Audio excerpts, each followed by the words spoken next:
실제 조사 결과 백만장자들 중에 50%가 루카스와 같았어요. 사는데 한 번에 45만원 넘게 써본 적이 없다는 거예요. 한 200만원짜리 정장 사는 사람들은 연소득이 한 1억, 2억 정도로 고소득이면서 사기자산 기준으로는 정작 백만장자에 미치지 못하는 베스트셀러가 됐어요. 미국뿐 아니라 전 세계적으로도, 한국도 마찬가지죠. 그거보다 1년 앞서서 96년도에 제가 오늘 소개해드릴 책 이웃집 백만장자가 나왔어요. 이것도 굉장히 인기를 끌었어요.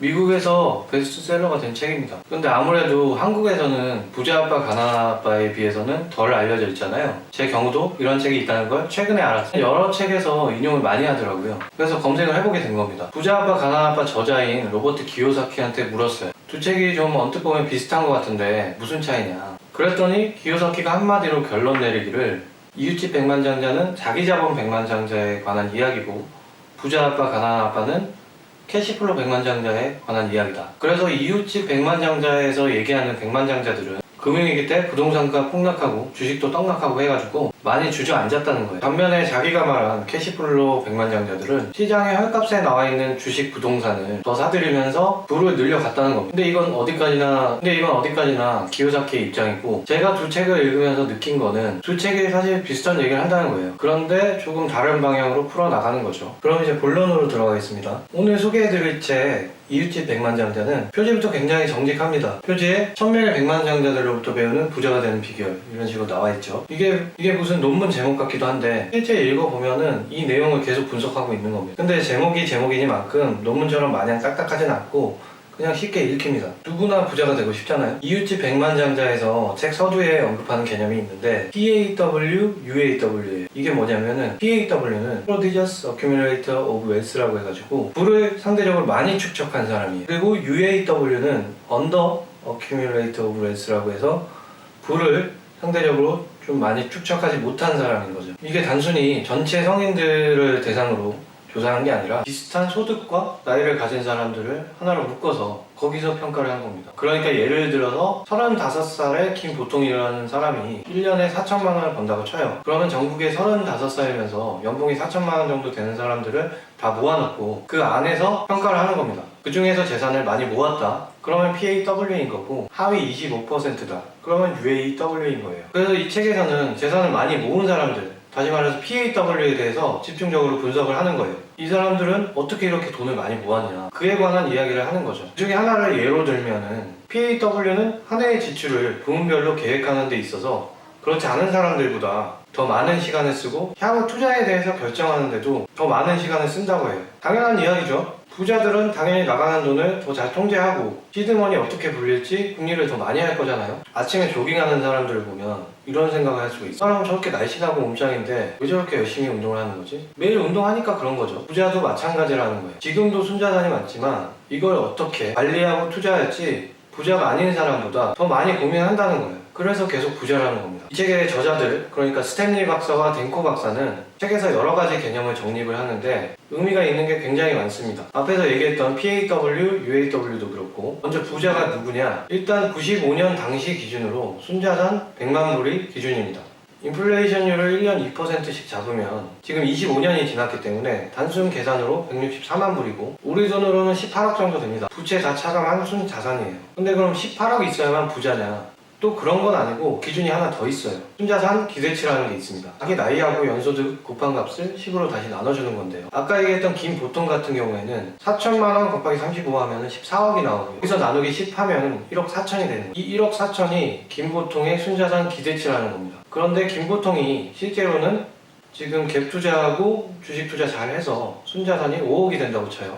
비슷한 나이, 비슷한 소득인 사람들하고 비교해서 상위 25%다. 그렇다면 백만장자는 아니지만 부자다. 나이랑 소득 감안하면 PAW다. 이렇게 보는 거예요. 이제 제가 이 책을 보면서 좀 재미있었던 얘기를 하나 들려드릴게요. 이웃집 백만장자라는 책 제목이 암시하듯이 대다수의 부자들은 우리가 흔히 SNS에서 보는 셀럽 같은 사람들은 당연히 아니고 실제로는 부촌에 살지도 않고 그냥 중산층의 평범한 집에 살면서 자영업 운영하고 잘 아끼고 그래서 재산을 모은 사람이라는. 근데 어떤 방송국 PD가 대중들이 부자에 대해서 궁금하니까 TV쇼를 한번 만들어보자. 그래서 루카스라는 57세의 백만장자를 섭외를 하게 돼요. 루카스는 지방대 졸업하고 청소 아웃소싱하는 업체를 운영하고 있어요. 그리고 순자산은 200만 달러 정도. 당시 미국 기준으로 상위 2% 안에 드는 수준인데 현재 물가로 단순 계산하면 한 35억 정도 되는 거예요. 근데 시청자들은 루카스를 보고 좀 당황하는 거예요.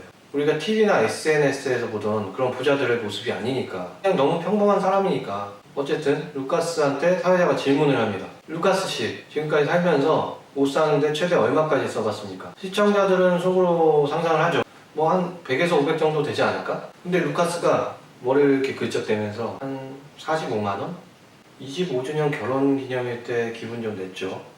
이렇게 얘기를 하는 거예요. 청중들 반응은 벙찌는 거죠.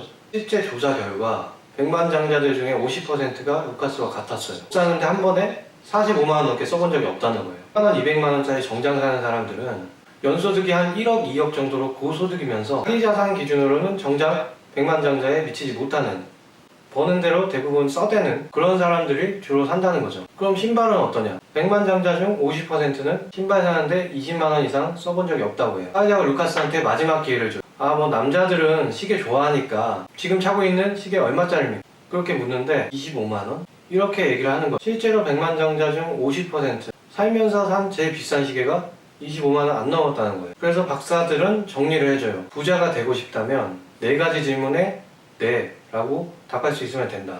그게 뭐냐? 첫 번째, 지출을 연간 예산에 따라서 운영하는가? 둘째, 매년 의식주 비용으로 얼마씩 나가는지 알고 있는가? 셋째, 일간, 주간, 월간, 연간 목표, 평생 목표를 정확히 세웠는가? 넷째, 재정적인 미래를 계획하는데 더 많은 시간을 투자하는가? 이 책에 나오는 재밌는 얘기 한 2가지 정도만 더 말씀을 드릴게요. 먼저 50대 의사 2명에 관한 이야기, 그 다음에 EOC에 관한 이야기입니다. EOC는 Economic Outpatient Care라고 해가지고 자녀들에게 돈을 지원해주는 것에 관한 내용이. 먼저 50대 의사 2명이 있어요. 의사 연봉이 한 8억 정도 되고 나이도 50대로 비슷하고 가족 구성도 비슷해요. 근데 한 명은 100만 장자가 아니고 한 명은 100만 장자예요. 그래서 왜 그런가 한번 보자고요. 우리 같은 사람들이 보기에는 연봉을 이렇게 벌면 당연히 부자라고 생각을 하잖아요. 지금 기준으로 하면 연봉이 12억이라는 건데 재산이 18억이 안 된다고? 좀 이상하잖아요. 한번 봅시다. 부자 의사는 현재 재산이 80억이에요. 근데 부자가 아닌 의사는 재산이 5억입니다. 결국 썼다는 거죠. 연봉이 8억인데 재산이 5억이라는 거는 버는 족족 썼다는 거예요.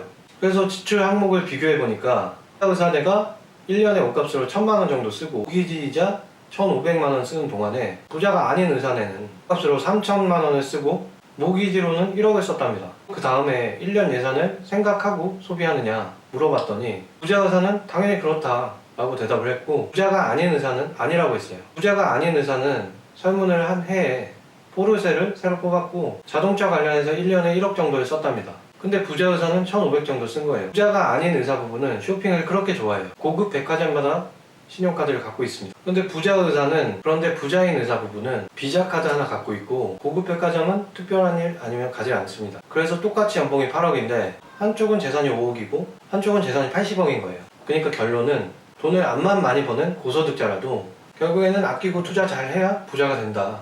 그런 겁니다. 부자가 된다는 겁니다.